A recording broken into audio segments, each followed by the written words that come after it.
Smith, Stefan Bradl and Alex Marquez on row 7. Keep an eye on Stefan Bradl from the back of the grid. We believe he is going to try Honda's Kenny Roberts. The last time a Yamaha rider won the opening 3 Grand Prix of a Premier Classic. Underway. The warm-up lap on a very warm circuit, 47 degrees temperature.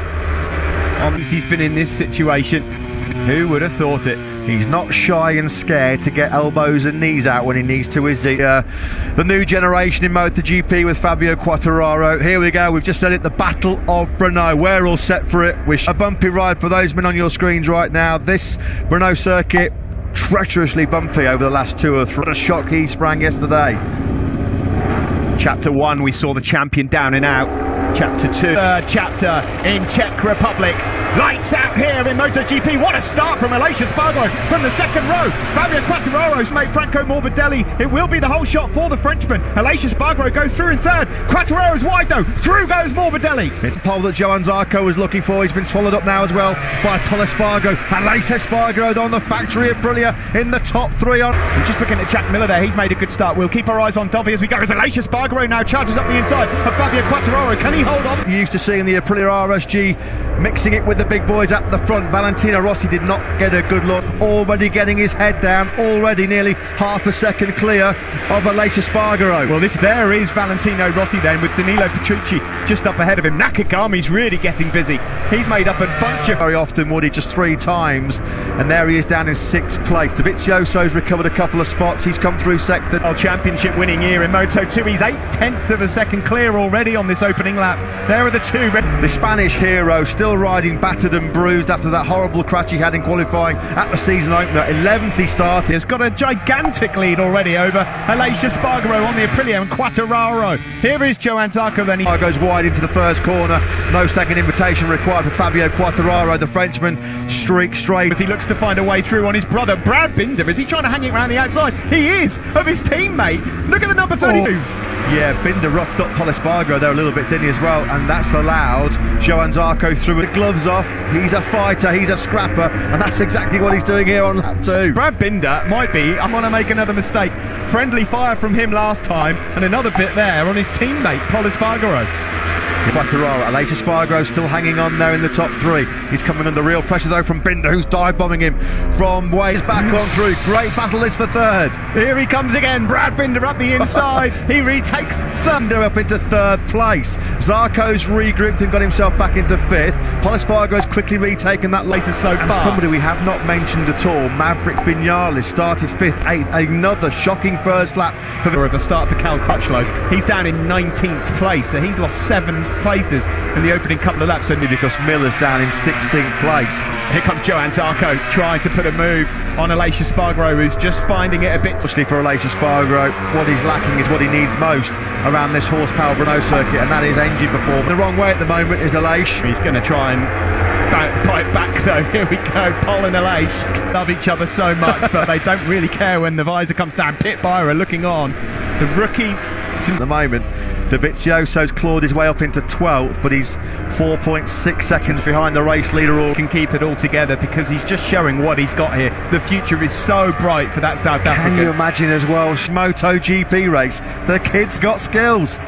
Into the last couple of turns then, let's see where the gap is. It looks like then the Yamaha on the straight. Is Binder going to have a poke at the World Championship leader into turn 1? No. These two have had a few. Binder around this 5.4 kilometre Brno circuit. He's just fighting a 1:57.445. By the Monster Energy Yamaha riders, Vinales still 8th, Rossi still 9th, and Dovi is still behind his teammate Petrucci in 12th. In Europe right now because their rookie sensation, Brad Binder, how long will he be able to keep this pace? He hasn't got the experience. I'm basically just going to get out there, go as fast as I can and then suck it and see.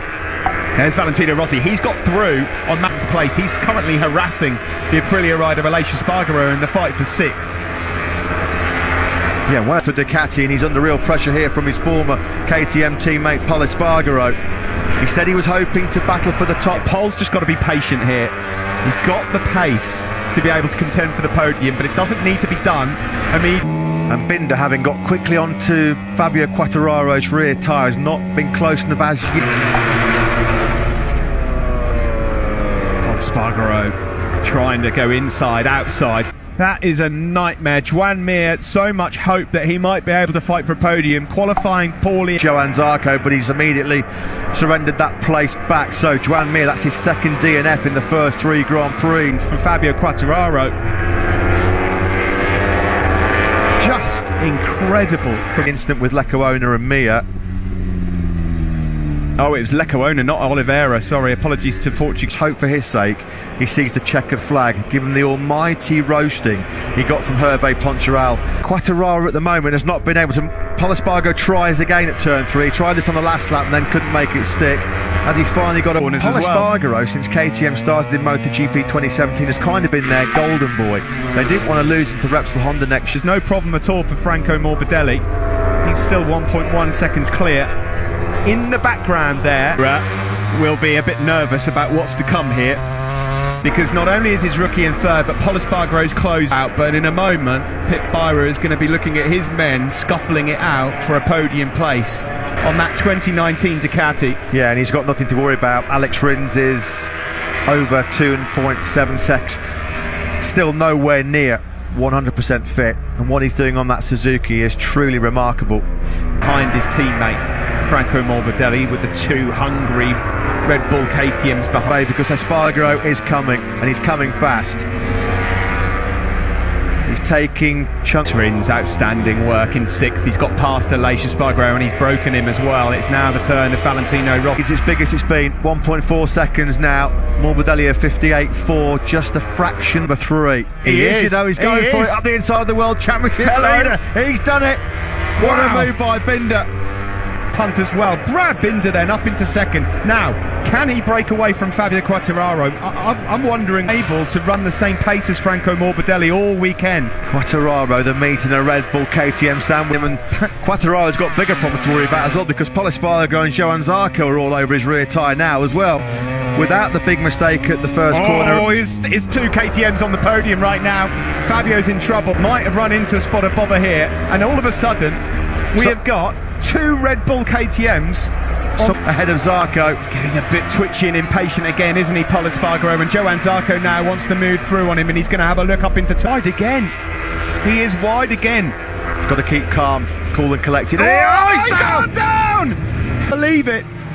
Was there contact between him and Johan Zarco? He's got his arms up, wondering what's happened. There was definitely a no. Pol Espargaro. Was there contact here? Yes. Oh dear. It's happened repeatedly like this in different classes. As you said, you can't quite see. You've got to go for the gap. But Zarco blitzing by Quartararo. Quartararo's having grip problems here, big style. And Zarco through at turn. He will just say, I know what you guys are saying, I just didn't see him. I was leaning over to the right. I know exactly what he's going to say. 8.6 from Binder. The lap time's not even close. 6/10 quicker was the number 33. He's got right now a good early birthday present. This would be some birthday present. Viewers of South Africa, you are witnessing. So South African fans have got any voice left at the end of this Grand Prix, well, good luck. There's going to be a few of them right now booking the Franco Morbidelli. It's not when, it's if. Can he keep his powder dry though, Brad? And it's coming now. Up the inside he goes. The rookie, Brad Binder, on the Red Bull KTM. Brilliant in Brno. This is incredible. And straight away, 2 or 3 bike lengths he ekes out on Morbidelli's. Well, he's won Grand Prix in Moto 3 for Red Bull KTM. He's won a Zarco. I know exactly what he's going to say post-race, though. He's got the long lap penalty. That's his victory hopes gone. Here's Brad Tenchel, MotoGP winner for that camp. Incredible. He's pulling away. Binder's blitzing Morbidelli already. And Zarco, long lap penalty. Is that going to drop him back to Quartararo? He might just about get away with it. Down the hill into turn 5 we go. Do you know what? He might just have... He was just talking there to IRTA official Rick Crichton. Done it. Well, it's close, isn't it? I mean, full marks for his effort. Full marks for his effort. I'm not being funny, but it was ridiculous by Zarco. Deary me. By the way, Rins is still riding in 5th. Valentino's closing on him. Miguel Oliveira's in 7th. And then is the fact that he was actually coming back to Franco Morbidelli quite quickly. That's a very angry. I thought he'd seen the back of Johann Zarco at KTM last year, and then he gets whacked and then out of the race. Talk about bittersweet. This in the long lap penalty. Does he stay on the right side of the... Look, he's got his knee down in the long lap penalty. Watch this part here. Watch how dirty the track is. That is precision. I mean, so he deserves the podium just for that. Quartararo's rear tyre's just not hooking up at all. Coming out of that turn 12. This is the point in the race, Matt, that Fabio, Frank, can he hold on to third, or once these guys get past Fabio, will they be able to close in on? Here we go, here comes Rins up the inside of Fabio Quartararo. He's made it stick, has he? But here comes Fabio. Simon. Guys, I just wanted to say, can you imagine a year ago that we'd be saying a CEKO on an Avintia Ducati potentially getting... in here goes Rossi through on the World Championship leader. Quartararo's just like a sitting duck right now. And he said as well, what they've done this year, both mechanically and electronically, they've figured out a way to get it. Is he about to take KTM's first dry MotoGP podium as Miguel Oliveira does eventually make quite light work of Fabio Quartararo? I saw his grip deteriorate and he dropped back into the clutches of Jack Miller and lost the podium really late on. Fast forward, but anything goes here. You can just see Zarco, he's just got no rear grip. I mean, he's barely getting his... Look how quickly Zarco stood that bike up on the fat part of the tyre to try and get some drive grip and traction out of turn number. Surely will go all in because he can smell, he can sniff the podium. That would be the podium of his life, but nothing would take the headlines away from what we could be witnessing here. As a long last lap for Johann Zarco as well, because he's clinging on. Look at Tech Sky being the team.